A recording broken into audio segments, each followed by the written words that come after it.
Soilsage Chronicles has always been about practical gardening wisdom, and today I want to share a technique that changed the way I think about soil care. If you've ever faced that dreaded dead soil patch, hard, compacted earth where nothing seems to grow, you know how discouraging it feels. You water, you fertilize, and still the ground just sits there, lifeless. I've been there too, staring at beds that looked more like a concrete slab than a garden. But what if I told you there's a way to bring that soil back to life, without backbreaking turning, without the stink of a compost pile, and using nothing more exotic than cardboard and mint? This method, which I call the cardboard mint stack, is simple, low-cost, and almost magical in the way it revives tired ground. It's become one of my favorite soil hacks, and once you see how it works, I think it'll become a staple in your gardening toolkit too.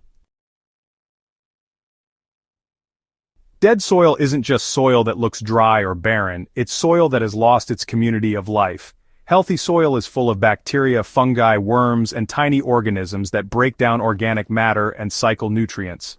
When the life goes missing, soil becomes compacted, drains poorly, and struggles to support plants.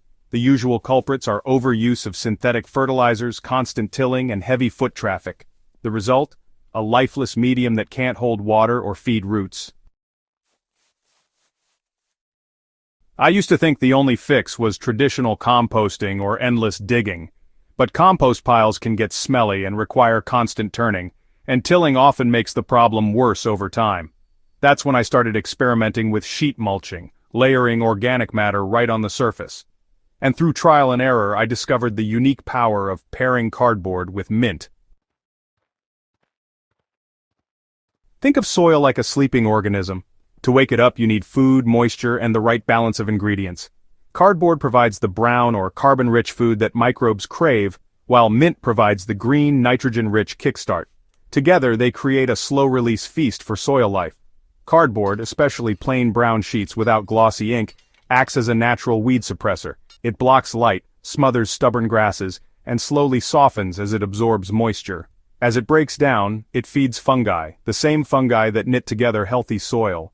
Mint, on the other hand, breaks down quickly and adds an aromatic layer that discourages pests and masks odors. Its oils also seem to stimulate microbial activity in a way that makes decomposition faster and cleaner. The best part? Because this process stays aerobic, meaning oxygen is always present, it doesn't smell.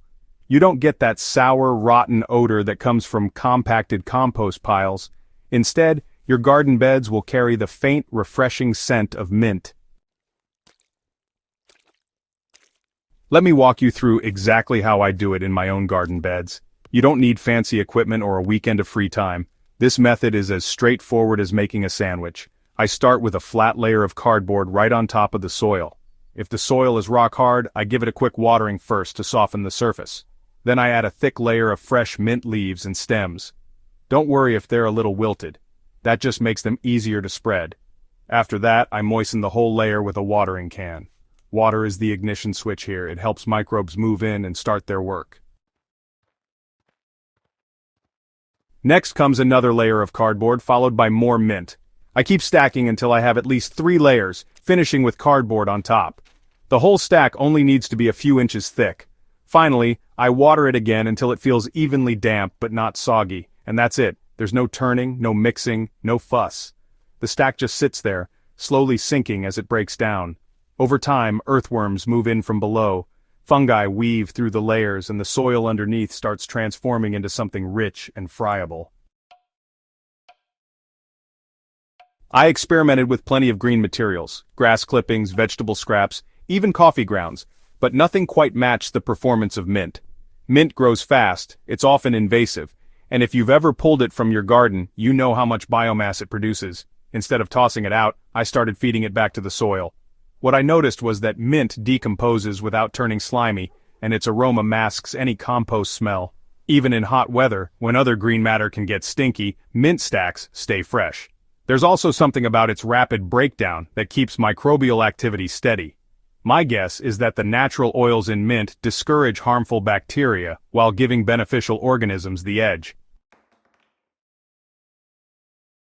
For anyone who's ever been hesitant to try sheet mulching because of odor, Mint is the game changer. It keeps the process clean, fresh, and neighbor-friendly. Within just a few weeks of starting a mint stack, I usually see the first signs of revival. Earthworms start to show up under the cardboard, the soil feels a whole lot softer, and water actually begins to soak in instead of just running off. If you give it a whole season, the change is even more dramatic. Beds that once resisted a shovel now crumble easily in your hands. The beauty of this method is that it tackles multiple problems at once. The cardboard suppresses weeds while holding moisture in the soil. The mint adds fertility and prevents bad smells. Together they build a living mulch that improves structure from the top down. And unlike traditional composting, you don't have to move the material around. Everything happens right where your plants will grow. When spring comes, you can plant directly into the softened soil. I usually peel back the top cardboard layer, tuck in seedlings, and leave the rest of the stack around them as a mulch. The decomposition continues all season long, feeding your crops as they grow. If you want to accelerate the process, tear the cardboard into smaller pieces. The more surface area, the faster fungi and microbes can work. You can also mix in other herbs like basil, lemon balm, or rosemary for added nutrients and fragrance. Seasonal timing matters too. I've had the best results starting stacks in spring or fall when the soil is naturally moist and temperatures are moderate. In summer, the heat can dry out the stack quickly, so I make sure to water more often. Finally, don't overthink it. This method thrives on simplicity. Even a single layer of cardboard topped with mint can kickstart soil recovery. The more you do, the faster the results, but every little bit helps.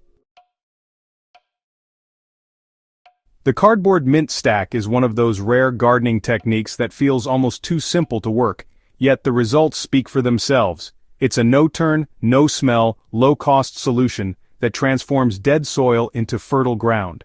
Whether you're reviving a tired bed, preparing a new plot, or just looking for a way to recycle garden waste, this method is worth trying. I've seen lifeless ground come back to life with nothing more than mint and cardboard, and I believe you can too.